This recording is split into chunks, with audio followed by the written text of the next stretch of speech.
ഇന്നലത്തെ നമ്മുടെ ഗുരുവായൂരപ്പന്റെ അലങ്കാരേ നല്ല ഭംഗിയിൽ ചാർത്തിയിട്ടുള്ള ഒരു വെണ്ണക്കണ്ണനായിട്ടായിരുന്നു കേട്ടോ.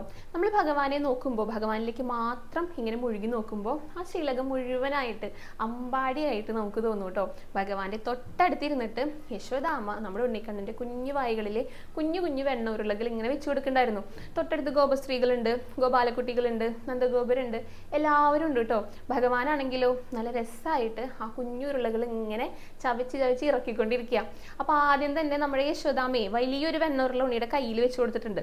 ചെറിയ കുട്ടികൾക്ക് ഭക്ഷണം കൊടുക്കുമ്പോൾ അങ്ങനെയാണല്ലോ, അവരെ കയ്യിൽ എന്തെങ്കിലും വെച്ച് കൊടുത്തു കഴിഞ്ഞാൽ പിന്നെ വായ ഇങ്ങനെ വേഗം തുറന്നു തരും അവര്. അപ്പൊ നമുക്ക് ഭക്ഷണം ഇങ്ങനെ വെച്ച് കൊടുക്കാനായിട്ട് സാധിക്കും.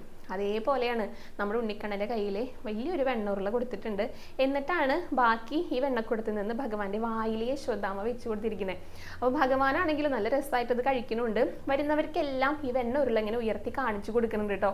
അപ്പൊ എന്നെ കണ്ടപ്പോഴേ നമ്മുടെ ഭഗവാൻ ഒന്ന് നോക്കിയിട്ട് ചോദിക്കുകയാണേ, അതെ കുട്ടി ഒന്ന് ഇവിടെ നിന്നേ, കുട്ടി എന്നെ പറ്റി കുറച്ച് അപവാദങ്ങളൊക്കെ പറയുന്നുണ്ടെന്ന് ഞാൻ കേട്ടു.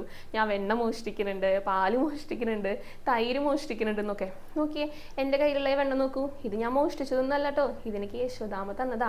ഞാനേ വെണ്ണക്കണ്ണനാണ്, വെണ്ണക്കള്ളനല്ല കേട്ടോ എന്ന് എന്നെ നോക്കി പറയുന്നത് പോലെ എനിക്ക് തോന്നിയിട്ടുണ്ടായിരുന്നു കേട്ടോ. എല്ലാവരുടെ അടുത്തും ഭഗവത് തന്നെയാണ് പറയണത്, എൻ്റെ കയ്യിൽ വെണ്ണൂറിലുണ്ടല്ലോ എന്ന് പറഞ്ഞിട്ട് എല്ലാ ഭക്തർക്കും നല്ല സന്തോഷത്തോട് കൂടിയിട്ട് കാണിച്ചു കൊടുക്കുമായിരുന്നു കേട്ടോ. അങ്ങനെ ഒരു കാഴ്ചയായിരുന്നു ഇന്നലെ ശ്രീലകത്ത് ഉണ്ടായിരുന്നത്. 3 തിരുമുടിമാലകളാണ് ഇന്നലെ ഭഗവാൻ ഉണ്ടായിരുന്നത്. ഒരെണ്ണം നല്ല പിങ്ക് നിറത്തിലുള്ള താമരയും പിന്നെ തുളസിയും കൂടെ കോർത്തിട്ടായിരുന്നു. പിന്നെ ഒരെണ്ണം 3 നിറങ്ങളുണ്ട്, നന്ദ്യാർവട്ടമുണ്ട്, തുളസിയുണ്ട്, തെച്ചിയുണ്ട്. പിന്നെ ഒന്നിൽ തെച്ചിയും തുളസിയും മാത്രമായിരുന്നു ഉണ്ടായിരുന്നത്. അങ്ങനെയാണ് 3 തിരുമുടിമാലകൾ. പിന്നെ 2 ഉണ്ടമാലകളുണ്ട് കേട്ടോ. അല്ല, ആദ്യത്തേത് അത് ഭഗവാന്റെ ദേഹത്തോടെ ഇങ്ങനെ ചേർന്ന് കിടക്കുന്നതിൽ തെച്ചിയുണ്ട്, തുളസിയുണ്ട്, താമരയുടെ ഇതളുണ്ട്. പിന്നെ ഒരെണ്ണം, അത് രണ്ടാമത്തെ ഉണ്ടമാലയിൽ തെച്ചിയും തുളസിയാണ് ഉണ്ടായിരുന്നത്.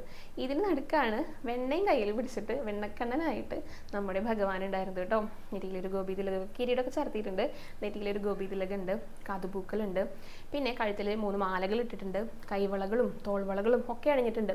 അപ്പോൾ ഈ കൈവളകളും തോൾവളൊക്കെ അണിയുമ്പോഴേ അതിന് ചുവടെയായിട്ട് ചുവന്ന പട്ടും ഉണ്ട് കേട്ടോ. പട്ടിന്റെ നിറവും ചുവപ്പും ഈ സ്വർണ്ണത്തിളക്കും നമുക്ക് കാണുന്നുണ്ടായിരുന്നു. അപ്പം അങ്ങനെയായിരുന്നു ആഭരണങ്ങളൊക്കെ ഉണ്ടായിരുന്നത്.